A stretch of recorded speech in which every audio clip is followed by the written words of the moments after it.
La confrontation entre Manchester City et le Real Madrid, mercredi lors du quart de finale retour de la Ligue des Champions, représente une opportunité en or pour Erling Haaland, qui n'a pas marqué lors du match aller, 3-3, de répondre aux critiques sur son manque d'efficacité lors des grands événements.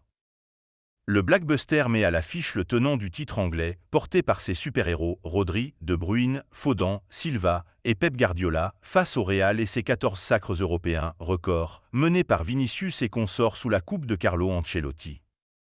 Au cœur de ce casting de luxe, Haaland occupe une place à part, celle d'un serial buteur redouté par les défenses du monde entier, mais dont la dynamique récente a fait lever quelques sourcils. Il est sans aucun doute l'un des plus grands buteurs au monde, mais il n'est pas encore devenu un joueur de classe mondiale, a tranché l'ancien défenseur Jamie Carragher dans une chronique pour The Telegraph publiée après l'aller à Madrid. L'ex-défenseur de Liverpool a pointé tout particulièrement le manque d'impact et de buts marqués de la part du géant norvégien contre Arsenal, Liverpool et le Real, c'est-à-dire quand le niveau d'adversité s'élève. Haaland a été dominé par William Saliba, Virgil van Dijk et Antonio Rudiger. Les meilleurs attaquants ne l'auraient pas été, a jugé Cara. Sur le réseau X, il a ajouté « Il doit faire mieux contre les défenseurs d'élite et cela commence mercredi ». La presse espagnole n'a pas été tendre après sa performance du match aller, qualifiée d'impuissante par le quotidien Marca, tandis que AS l'a jugé maladroit et désespéré dans ses tentatives pour dominer Rudiger. Le joueur de 4e division. L'attaquant de 23 ans a déjà prouvé sa capacité à torturer les meilleures équipes du continent. Mais il a peiné, effectivement, à reproduire ses performances récemment. Depuis son retour de blessure, pied, fin janvier après 2 mois d'absence, il a marqué dans 7 des 18 matchs auxquels il a pris part, en club et sélection.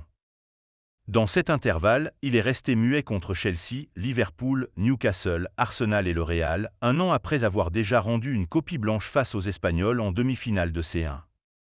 Certains observateurs ont, plus généralement, pointé du doigt sa faible influence dans le cours du jeu, estimant que sa panoplie de joueurs apparaissait trop limitée. Et devant le but, c'est le meilleur au monde. Mais son jeu en général est vraiment médiocre pour un tel joueur, a taclé Joaquin, fin mars. On dirait presque un joueur de Ligue 2, la 4e division anglaise, note de la rédaction, a rajouté l'ancienne gloire de Manchester United, ennemi intime d'Alfin Jalland, le père d'Erling, depuis leurs années communes sur les terrains anglais. Pep Guardiola a lui défendu le travail souvent invisible et toujours collectif de son poulain. Le numéro 9, en aimantant les défenseurs, aide l'équipe en créant plein d'espace pour que les autres puissent marquer. Je l'ai vu sur son visage, dans ce qu'il a dit après le match, dans le vestiaire, il était extrêmement heureux, à Madrid, a assuré l'Espagnol. Imbattable à l'Etihad. Critiqué ou encensé, l'ancien joueur du Borussia Dortmund fait déjà partie des 20 meilleurs buteurs de l'histoire en Ligue des Champions, 41 buts en 38 matchs, pour sa 5e campagne seulement. Et il n'est pas question, pour le Real, de relâcher sa vigilance. On ne l'a pas beaucoup vu à l'aller, mais Haaland peut être l'un des meilleurs buteurs du monde à l'heure actuelle. Il est toujours très dangereux, a mis en garde Carlo Ancelotti, l'entraîneur madrilène, mardi en conférence de presse.